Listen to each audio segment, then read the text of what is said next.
दोस्तों, एक परिवार में एक घर का मालिक, पत्नी और एक सुशील पुत्री थी। उन्हें किसी धार्मिक यात्रा पर जाना था।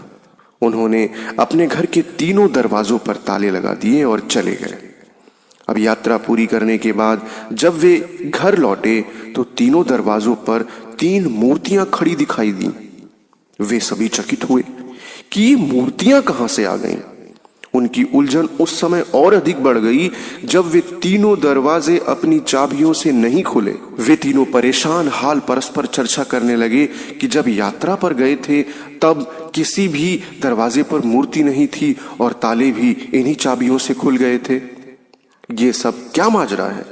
तभी तीनों मूर्तियों ने एक स्वर में कहा, देखो, दरवाजे तो तभी खुलेंगे जब तुम हम में से किसी एक को गृह प्रवेश की अनुमति दोगे। तब घर के मालिक ने उन तीनों मूर्तियों से उनका परिचय पूछा तो पहली मूर्ति ने कहा, मैं सफलता हूं। दूसरी मूर्ति बोली, मैं प्रसन्नता हूं। तीसरी मूर्ति ने कहा, मैं प्रेम हूं। चूंकि एक ही मूर्ति को अंदर ले जाना था, अतः घर के मालिक, पत्नी और पुत्री में विचार विमर्श होने लगा कि किसे अंदर ले जाया जाए।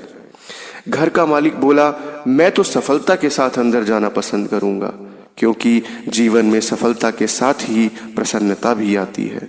उनकी बात सुनकर पत्नी ने विरोध किया और वह बोली, यह आवश्यक नहीं कि सफलता के साथ प्रसन्नता भी आए। कई बार सफलता परेशानियों का सबब बन जाती है। इसीलिए मैं तो प्रसन्नता के साथ भीतर जाने की इच्छा रखती हूँ। घर में प्रसन्नता होने पर संपूर्ण माहौल सकारात्मक बना रहता है।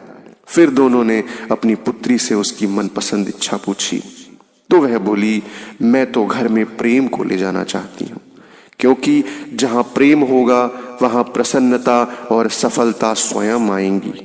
तीनों मूर्तियों ने भी उसकी बात सुनकर सहमति में सिर हिलाया और घर में प्रेम की मूर्ति स्थापित हुई।